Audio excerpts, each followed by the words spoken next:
Good evening and welcome to the Channel Studios here in London with your international news around the world in 5.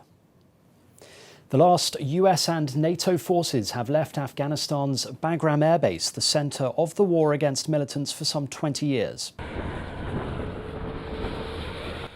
Analysts say it could signal that the complete withdrawal of foreign forces from Afghanistan is imminent.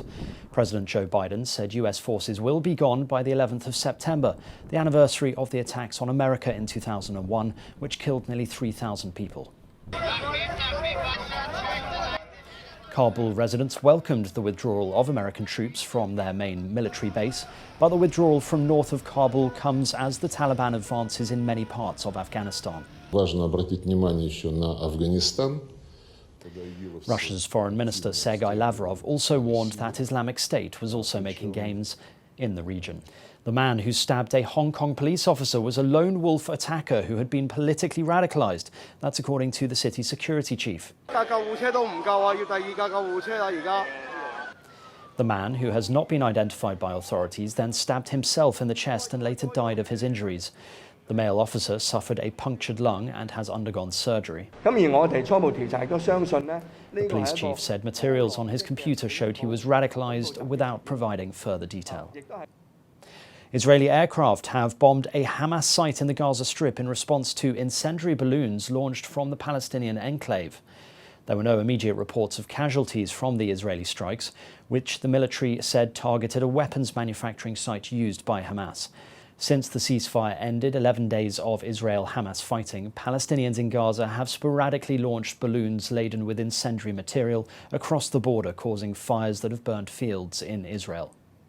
Athletes have begun arriving for the Tokyo Olympics from countries including Australia, Ghana and Argentina. Tokyo area airports have been abuzz with activity, but the Olympics president, Saiko Hashimoto, has said that organisers have to be prepared for the option of no spectators in venues as the Japanese capital faces a fresh uptake in COVID-19 cases just 3 weeks before the opening of the Games. Zambia's first president, Kenneth Kaunda, has been laid to rest at a funeral where a 21-gun salute fired in his honour. A coffin draped in the Zambian flag was driven on a gun carriage into Lusaka's National Heroes Stadium. The country's founding father died last month at the age of 97. Leaders from across the continent have come to pay their last respects.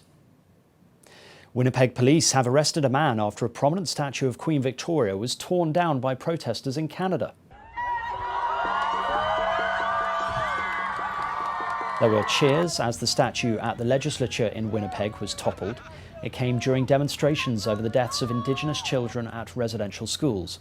A smaller statue of Queen Elizabeth II was also upended nearby. Local media said police used a stun gun to arrest a man at the scene, but the protest was largely peaceful. An explosion at Romania's biggest crude oil refinery has left 3 people injured and 1 missing. Drone footage showed fire at the refinery in the aftermath of the blast. Firefighters were putting out the blaze, which is hoped will reduce the risk of further blasts.